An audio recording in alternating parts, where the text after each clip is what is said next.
Hola, bienvenidos a La Mesa, un podcast de eventos de arquitectura.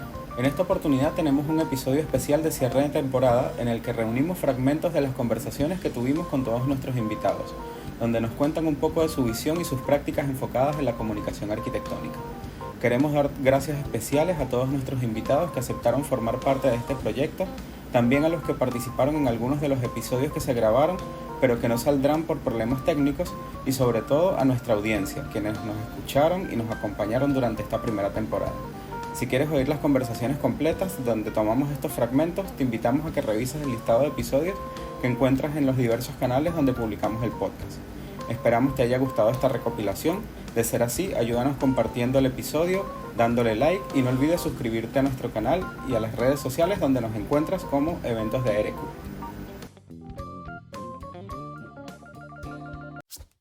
Pero es verdad que había un panorama como bastante polarizado y con una falta de tradición que sí veíamos en otros países, ¿no? Por un lado estaba, digamos, una arquitectura o una editorial de corte casi, nosotros siempre decimos un poco como pornográfico, ¿no? De un consumo muy rápido de imágenes. Ahora vemos como con más peso en redes sociales, pero estaban propuestas como Arquitectura Viva, ¿no? Donde era un consumo muy rápido de proyectos, muy tendencioso, muy siempre buscando el tema de moda y saltando a otros, pero con una propuesta ni siquiera prescriptiva, ¿no? Simplemente de mapear un poco la actualidad de una manera, a nuestro juicio, bastante menos elaborada que otras propuestas como podría ser el croquis, ¿no? Pero que en el fondo era como un consumo puramente de obra positivo, ¿no? Y un consumo rápido. Y por otro lado estaba ese contexto académico que decías tú de las revistas indexadas, que también para nuestro juicio no era una manera de comunicar arquitectura. Hace unas 2, 3 semanas atrás conocí una historia, o más bien conocí la historia de la cliente y de la familia que está detrás, por ejemplo, de la Villa Zaguá, que yo no había tenido la oportunidad de leerlo, ¿no? O sea, sé que es la Villa Zaguá, la he estudiado, la he visitado, en fin, un montón de cosas, pero no, digamos, como conocer todo lo que está detrás te hace entender de que la historia, así como dice el dicho, de la historia la cuenta quien gana la guerra, ¿no? En cierta forma, eh, también nos pasa con la arquitectura, o sea, la historia la cuenta quien la quiere contar. O sea, por ejemplo, esta historia que leía sobre la Villa Zaguá, bueno, hablaba de la posición de la dueña, que prácticamente le terminó regresando a la casa Le Corbusier y le dijo, aquí no se puede vivir, ¿no? O sea, cosas de ese tipo, pero son esas pequeñas cosas que, digamos, en la formación como arquitecto ni te enteras que pasan. Porque la historia que se contó, la historia que se cuenta, pues es la historia del arquitecto famoso que hace un proyecto que está muy bien, que digamos transgrede en un momento histórico una situación de la práctica del oficio y muy bien, hasta ahí queda. Creo que en esta área lo fundamental es saber diferenciar los tipos de lenguaje, como a quién estamos hablando y cuáles intenciones son. Obviamente lo masivo quizás inmensamente proporcional a lo específico, entonces obviamente uno va a tener que apelar a discursos que son más amplios. El tema está en que lo masivo también, o la masividad de las cosas, tiene otra lectura y otra forma de presentar las cosas. Y no sé si hay interés en hacerlo. ¿Cuánto está dispuesto a perder? Es como, es lo mismo que guardo las proporciones, pero hacer una tesis de 50.000 palabras, bajarla a un artículo de 5.000 palabras implica dejar muchas cosas atrás. Fuera. Claro, y después pasarlo a un texto medium de 1.000 y después a un tweet, es mucha diferencia. Pero yo me di cuenta de la importancia, por ejemplo, no solo en el nicho de arquitectura, ¿sí? Obviamente, pues, los más interesados en obtener la revista eran arquitectos y no solamente tuvo impacto acá en Ocaña, sino que nacionalmente, pues, ya empezó a tomar eco y yo empecé a mandar revistas a todos lados. Pero lo más importante que para mí también fue como capturar otras audiencias. O sea, yo recuerdo un momento que fue para mí muy importante, que estaba en un consultorio odontológico y estaba una señora con la revista hablándole a la otra señora de mira qué diseños tan chéveres y yo dije, me estoy capturando gente que no sabe de arquitectura. El mundo digital es más democrático, ¿cierto? Como que llega a más personas. al menos mi postura es como, ¿qué les está llegando? Como ¿qué es lo útil de eso? Y yo siempre vuelvo a en un momento empecé a leer como estos papers de Finlandia aplicando unas nuevas como políticas públicas para que en el colegio les pasaran en clases algo de arquitectura, o sea, y de la ciudad, más que nada. Y decían ellos como no queremos más arquitectos, en verdad queremos mejores ciudadanos, como gente que sepa, buenos clientes de arquitectura. Y un poco yo siento que si bien hay harto material de arquitectura dando vuelta y mi mamá ve más arquitectura que yo a veces, no sé, en Instagram, a la vez no, yo no sé cuánto de eso realmente está siendo útil. ¿Quién pone la agenda, ¿no? ¿Quién define los temas que están en agenda en la conversación? Y cómo se conversa, o cómo se baja a veces los contenidos que pueden ser muy abstractos y técnicos a una comunicación homogénea, común, entendible por todo el mundo que pueda usar ese hashtag, ¿no? O sea, pensando, por ejemplo, a veces los desafíos de comunicar o hablar sobre un código urbano o sobre las normas que al final definen el habitar de las personas, ¿no? A veces acá en Chile cuando son estas reuniones, cuando son las reuniones comunitarias de definir los PRC, los planes de reguladores, en el cual se invita a la gente a pensar, por ejemplo, la altura que deberían tener los edificios, ¿no? Y esa es una conversación súper interesante y súper difícil de llevar adelante, porque a veces nos quedamos con este conocimiento técnico y no necesariamente es común, y a veces nos olvidamos de este habitar que tenemos todos por igual. Pues igual, pues cada vez uno se da cuenta que también uno puede hacer las cosas con un celular, o sea, lo que importa es el contenido. Lo que importa es el contenido de valor. ¿Sí? Uno puede tener un estudio de grabación brutal, la BBC de Londres, y listo. Pero pues hacer un contenido, como decimos acá en Colombia, paila. ¿Sí? Un contenido pues que no tiene valor, que no tiene trascendencia, ¿sí? Que es como efímero, no porque lo efímero sea malo. Ustedes tienen como un lenguaje común, y sí, es cierto, más allá de pequeñas diferencias de cómo nombran en Venezuela o en Chile determinada cosa muy específica, tenemos un lenguaje en común, ¿no? Y hay un código en común, y entonces cuando hablamos entre nosotros nos sentimos cómodos porque hablamos como el mismo idioma. La pregunta siempre es cómo haces para que ese mundo tan endógeno que es nuestro puedan entrar otras personas. ¿Y cómo haces para algo que es tan obvio? Y es que todo el mundo habita en arquitectura, o sea, todo el mundo. Y sin embargo, por algún motivo, la música, el arte, ¿no? Otras disciplinas llegan a nosotros de manera más natural y consumimos y dejamos, ¿no?, que entre la música en nuestras vidas y nos interesa y buscamos y vamos al cine y leemos, pero por algún motivo la arquitectura no despierta en la mayoría de quienes no somos arquitectos ese mismo interés. Yo siempre digo que cuando vos escribís, como yo pienso que el escribir, si vos escribís a mano, es un dibujo. Porque vos estás dibujando letras y una línea tiene significado y tiene forma y tiene, cuando vos haces una línea también podés comunicar algo. Y en este caso yo estoy dibujando letras que tienen un significado y son símbolos y bueno, va. Entonces, yo ahí también estoy construyendo la palabra o estoy construyendo un significado a través de qué palabra va antes o después, ¿no?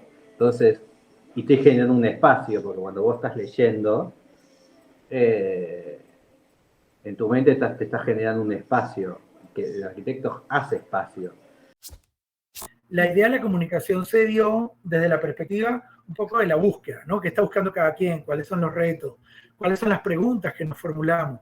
¿Cuáles son las oportunidades que se nos presentan? Y yo creo que esas son preguntas que siempre están en la mesa, en el quehacer arquitectónico y en cualquier lugar geográfico al que nos refiramos, ¿no? Es decir, yo creo que es un ejercicio constante que va evolucionando.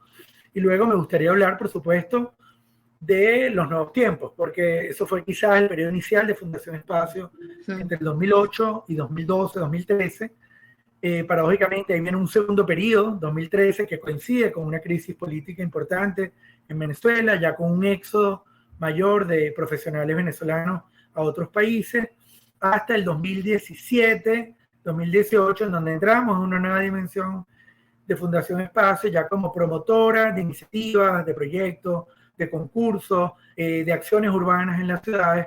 Y yo creo que esos son como los tres escenarios en donde la comunicación va transformándose desde una perspectiva quizás más gremial al principio, más desde el trabajo de los arquitectos para los arquitectos con los arquitectos. Un segundo periodo en una crisis en donde tratábamos de ver, bueno, qué espacios podemos generar de debate, reflexión, y ese tercer periodo más propositivo, tratando de conversar o dialogar con un contexto más amplio, ¿no? La sociedad, las comunidades que hacen vida en nuestras ciudades. Si bien hoy todos podemos comunicar, porque hoy todos tenemos un aparato de estos en el bolsillo, que son todos con la última tecnología, sensores LiDAR, cámaras 4K, la más variada gama de posibilidades para grabar en 24, 30, 60, hasta 120 cuadros por segundo. Finalmente, hoy todos somos creadores de contenido, pero al final da lo mismo lo que uno tenga, lo que importa es lo que uno quiere decir. Y en esa línea es donde se diferencia al final uno de otro, y los contenidos que finalmente uno quiere, ¿no es cierto?, transmitir al resto. En mi caso personal, lo que yo busco es tratar o intentar trasladar a quien tiene 1 minuto o 2 minutos al lugar donde yo estuve como intérprete de otra persona. Bueno, digamos que Paisajeo parte como de esa búsqueda en la universidad de ver qué estaba pasando en el mundo de la arquitectura del paisaje y darse cuenta que había cierta falencia o cierto espacio que nosotros siempre vemos como lo que está pasando en Europa, lo que está pasando en otras latitudes, y digamos que no había como tal mucha información de lo que pasaba en nuestro contexto latinoamericano. Entonces, al ver como ese vacío o esa falencia, empezamos como a tratar de abordarlo y también viendo que, o comprendiendo más bien a partir de la maestría, que la arquitectura del paisaje no necesariamente nos compete, o el paisaje más bien no nos compete solamente a nosotros como arquitectos del paisaje o arquitectos paisajistas, sino también es tratar de verlo desde una mirada muchísimo más transversal, ¿cierto? Tratando de incorporar todas las disciplinas, y es muy interesante poder ver que, por ejemplo, no sé, un sociólogo tiene algo que decir respecto al paisaje, un historiador tiene que decir algo respecto al paisaje, y así cada una de las disciplinas lo van nutriendo, y finalmente, pues, cuando uno genera un proyecto es multidisciplinar. Este impresionante peso e importancia de la arquitectura chilena versus el nivel de desconocimiento y poco interés por el lenguaje críptico, porque es un mundo muy encerrado, de la ciudadanía. Y mi gracia es que sé poco porque soy periodista, no soy arquitecto. Yo no soy capaz de leer un plano y poder traducírtelo o no. Lo que yo he hecho es aprender sobre arquitectos, sobre obras de arquitectura chilena, y bueno, y latinoamericana eventualmente en algunos casos, y tratar de encontrar a las personas que a través mío puedan llegar al público que sabe un poco menos que yo, porque yo he tratado de ir estudiando para poder vincularme con estos, la gente que hace o que estudia o que investiga arquitectura. Entonces, mi principal ventaja, diría yo, desde Santiago Edicto, donde la arquitectura es uno de los temas, pero muy importante, es que el fundador, es periodista, no es arquitecto. Por lo tanto, está obligado a hablar en fácil, porque no podría hablar en difícil, porque no tengo el lenguaje ni el conocimiento para poder decir ciertas cosas. Por lo tanto, eso probablemente, sin querer queriendo, ha producido un mayor interés de la ciudadanía hacia la arquitectura, pero especialmente un cierto agradecimiento de los arquitectos que ven que a través de esta plataforma se muestra arquitectura en un lenguaje súper fácil, con bonitas fotos, y se produce un interés y una admiración eventualmente y un cariño mayor quizás hacia nuestra arquitectura. Es la posibilidad de encontrarnos con otros. A mí me marcó mucho los estudios que tuve de estética en la Católica, que decía la posibilidad de encontrarnos con los otros, los desconocidos, lo otro, lo trascendental también. Entonces, para mí comunicar arquitectura en este caso es la posibilidad de encontrarme con otros diferentes que no conozco. Me encanta conocer gente nueva porque que lata empezar a comunicarnos entre las mismas personas, porque probablemente tenemos un mensaje bastante similar, pero es la posibilidad de encontrarnos con esas personas y poder compartir las formas en que habitamos y también validarlas de cierta manera. Me dije a mí mismo, Cáspita, este es el camino que yo estaba buscando para hacer llegar lo que yo quería contar. Porque claro, un debate que tenemos en el mundo académico es el hecho de encontrarnos entre nosotros mismos en congresos muy sesudos, donde nos juntamos 20 especialistas, nos contamos las cosas que hemos descubierto.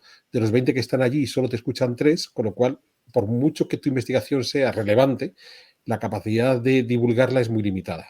Entonces, ¿cómo trasvasar eso a un público más general que pueda aprovechar y que pueda decir, oye, pues qué interesante algo tan anodino como la historia de la arquitectura, la historia del arte en general? Y creo que una plataforma como YouTube, no porque sea YouTube, cualquier plataforma que te permita abrirte a un público más amplio, es un camino muy interesante para que todas estas ideas que te estoy contando, de cómo mejorar la divulgación, cómo hacer una docencia más atractiva, y en mi caso concreto, cómo hacer que la gente se sienta más cautivada por la historia del arte o la historia de la arquitectura, me parece que era el camino más atractivo. Querer aprender y querer saber de alguna u otra forma del lugar donde nos desarrollamos, del lugar en donde vivimos, donde estamos constantemente, yo creo que eso no distingue de si eres o no eres arquitecto.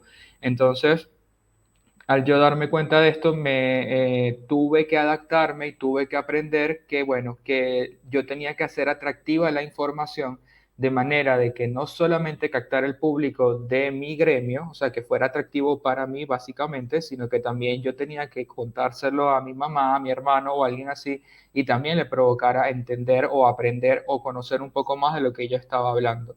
Entonces, era como un poco de mezclar, difundir la arquitectura con el marketing. Primero, decir que la omisión es una decisión y está acertada. Porque claro, la fotografía arquitectura y bien de la arquitectura tiene muchas facetas y discursos que contar. Y antes de fotografiar y antes de comunicarlo a través de la foto y otros medios, hay decisiones que tomar. Partiendo que la omisión es una decisión y es un acierto, y cómo estos agentes o actores o recursos influyen en la fotografía y influyen en el proyecto y en el estudio.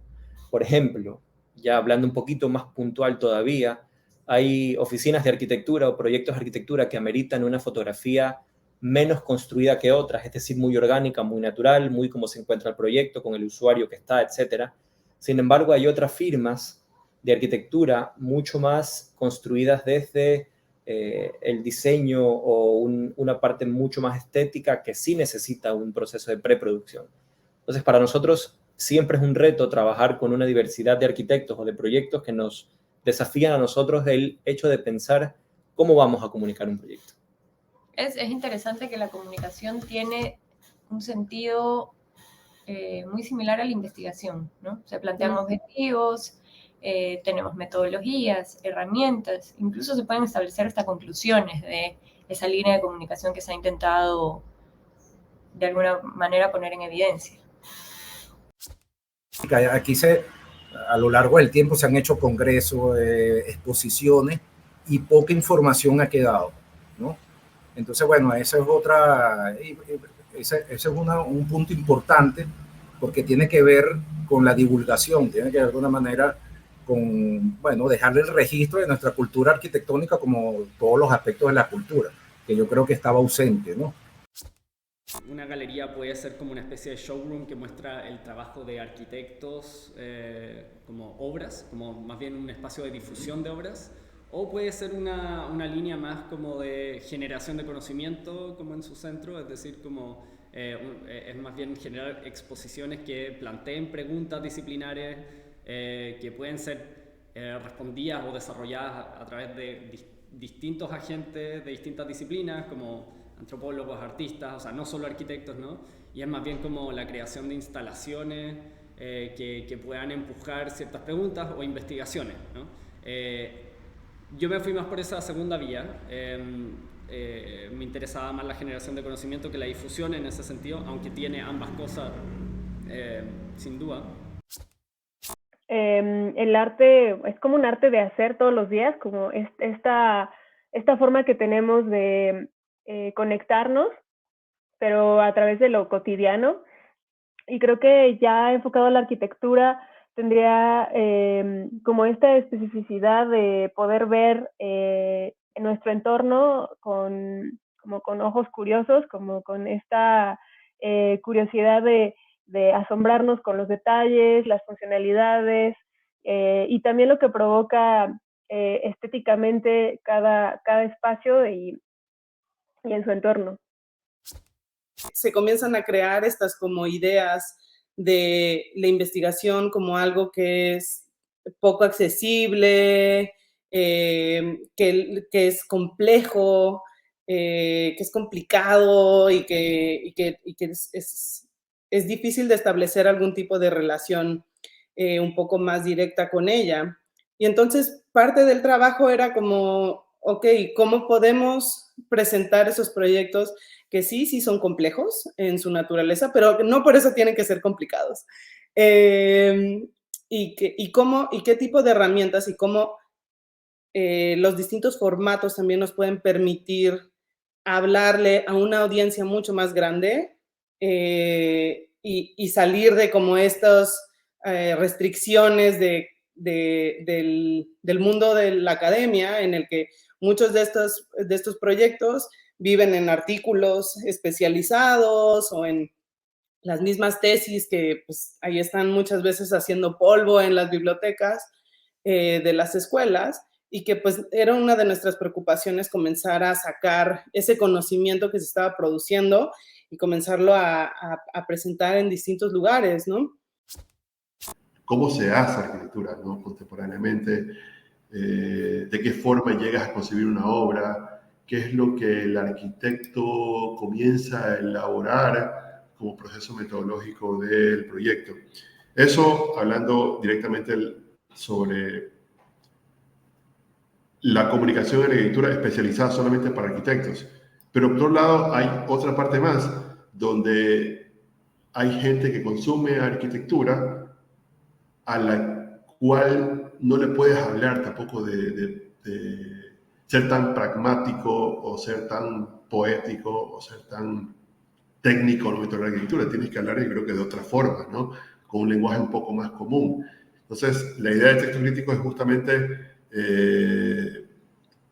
ser, digamos, si se quiere, más precisos, tratar de comunicar con distintas herramientas cómo se hace arquitectura más que qué es la arquitectura, y llegar a aquellos nichos donde no solamente es el estudiante, no solamente es el arquitecto como docente en la academia, no el arquitecto como profesional, sino aquellas personas que están fuera de ese ámbito del arquitecto y que también quieren saber o conocer. La revista no se transforma en estos espacios áridos. Hay en particular, que igual da menos puntaje, pero también mantiene el valor de la revista.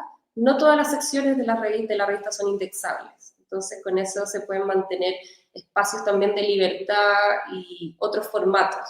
O sea, la revista, lo que estamos explorando hoy en día, siguiendo un poco la herencia, pero cambiando un poco algunas formas, es que hoy tenemos 2 ensayos gráficos y que el ensayo gráfico o el reportaje gráfico sea un espacio también como de presentar temas, discutir temas, sin necesariamente caer en el texto académico. Entonces, a veces con abordarlo visualmente, y en ese sentido bien abierto, que puede ser desde mostrar un proyecto críticamente, visualmente, o hacer un reportaje sobre un tema a partir de fotos, a partir de dibujos, etcétera. La idea es que sea gráfico. No tanto quizás en lo que teníamos como diseño, lo que veíamos normalmente en el taller de arquitectura, sino que más bien en lo que rodeaba eso, ¿no? Lo que tenía que ver con la comunicación, con el hacer desde el diseño, pero quizás más llevado a otros ámbitos, con inquietudes también sobre la producción de arquitectura y la producción de ciudad, pero también vista desde otras disciplinas, desde las artes visuales. Y eso nos llevó a generar, estando en la escuela y después también de haber como participado en otros proyectos juntos, anteriormente el proyecto de una revista, a formular este proyecto que era 2/3 y que tenía que ver un poco con, y partió con la idea de hacer entrevistas a arquitectos ligados a la escuela en ese momento de la Universidad del Biobío y otros arquitectos o incluso proyectos que nos interesaran, o incluso artistas visuales que nos interesaban, que estaban haciendo cosas en la ciudad y que entendíamos que estaban hablando un poco de arquitectura igual o de urbanismo, pero desde otra mirada.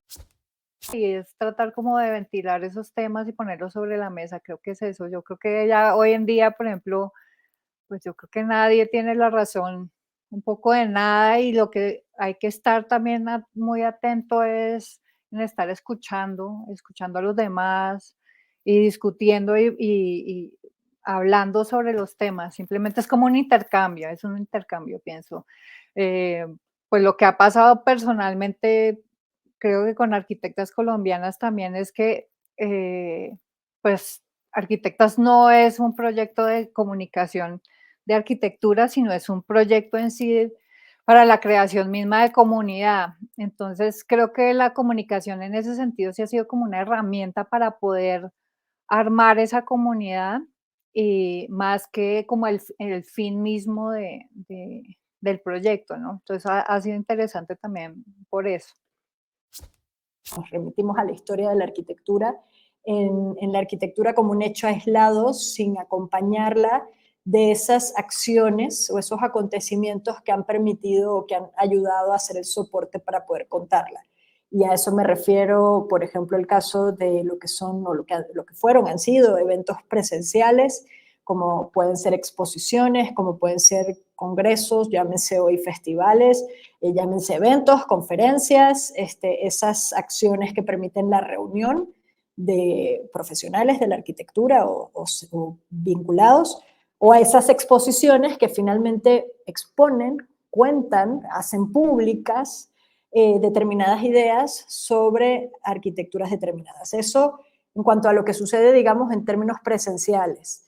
Luego, obviamente, aparece todo lo que puede ser la arquitectura, digamos, las publicaciones, sean las publicaciones periódicas, como son las revistas, los fanzines, hay mucha bibliografía al respecto sobre cómo, digamos, las publicaciones periódicas han acompañado y han, de cierta manera, consolidado la historia de la arquitectura. No solo la han acompañado para contarla, sino que han servido de plataforma para poner las ideas sobre la mesa. Y, por supuesto, digamos, publicaciones periódicas y los libros, o digamos, libro como esa herramienta per se, que permite, pues, contar una historia de cierta manera, que permite armar ciertas narrativas, que permite que se puede volver a imprimir cuantas veces sean necesarias y deja fe, deja constancia, es ese testigo imperecedero de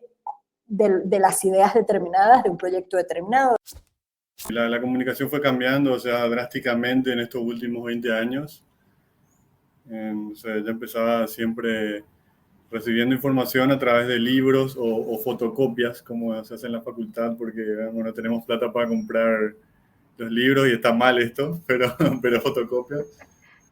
Y bueno, y lo que son las bibliotecas, algún documental. Y algo que me interesa mucho, bueno, la fotografía, los dibujos. Y bueno, no deja de ser también comunicación lo que uno aprende, o sea, lo que uno aprende en la facultad, ¿verdad? Los maestros. Puede ser una comunicación formal dentro del aula o una informal donde es donde más se aprende, digamos, en los pasillos de la facultad, enterándose de manera más informal de las cosas, de novedades. Básicamente abarca muchas cosas, ¿verdad? Y hoy después la internet. Ahí, ¿verdad? Una cuestión bastante ecléctica la comunicación. Y ahora estamos como tratando de alimentar un catálogo de forma independiente, es decir, que no solo sean libros que se hacen para arquitectura caliente, con los concursos, los eventos que se hacen, sino con investigaciones, con prácticas proyectuales, docentes o cualquier otro tipo de contenido que pueda llegar a nosotros o que nosotros queramos construir en distintas como categorías o formas de ver el catálogo. Entonces, tenemos una serie ya de vivienda que viene desde hace un tiempo, pero ahora tenemos una especie de colección de exploraciones, como otras exploraciones, sobre todo prácticas docentes. Porque nuestra idea, nuestra intención como editorial, queremos darle como vida a esta editorial con autores y temáticas emergentes. Eso es lo que nos mueve, eso es lo que nos está motivando. Primero, me gusta también hablar de qué es arquitectura, porque muchas veces se considera arquitectura solamente a una obra construida o lo que puede señalar su autor de la obra construida, y sin embargo el campo arquitectónico es un campo mucho más expandido, donde para mí hacer comunicación también es hacer, sobre arquitectura también es hacer arquitectura. Pensar, investigar arquitectura es hacer arquitectura, no solamente el proyecto arquitectónico, urbano, del diseño, etcétera, están incluidos, sino también quien enseña, quien investiga, quien comunica, todo eso es hacer arquitectura. Entonces, la comunicación tiene que ser sobre todo este campo, toda esta expansión de posibilidades que tiene nuestra profesión. Son puentes para acercar a ciertos contenidos a personas que puedan interesarles, y a personas también que no conocen ciertos temas. Entonces hay como dos tipos de públicos: personas que son como aficionadas a un tema, que les interesa seguirse, o personas justamente que no lo conocen, y uno con esas labores de comunicación llega a ellos, no solo llegándoles, sino también recibiendo de ellos un insumo de doble vía. Lo que sí me fui convenciendo con el tiempo que comunicar arquitectura es hablar de arquitectura. Para mí, darle espacio a la discusión arquitectónica en cualquier medio, en cualquier formato, es como algo que impulso y que celebro, y que creo que lo que es la comunicación de arquitectura es armar conversación, darse el tiempo para reflexionar de cosas que uno quizás en la práctica habitual no hace, y dejar que con el tiempo decante alguna posible pregunta que a uno le pueda surgir más adelante. Uno nunca sabe qué semilla o qué germen está sembrando en el que está escuchando, puede no ser inmediato. Entonces la comunicación, si bien se necesita de alguien que escuche, se necesita de alguien que hable, para que se produzca el mensaje, a veces el mensaje tarda en decantar, y bueno, estoy convencida de eso, que la comunicación en arquitectura es armar conversación, pero sobre todo como dar tiempo que la pregunta quizás termine con el tiempo.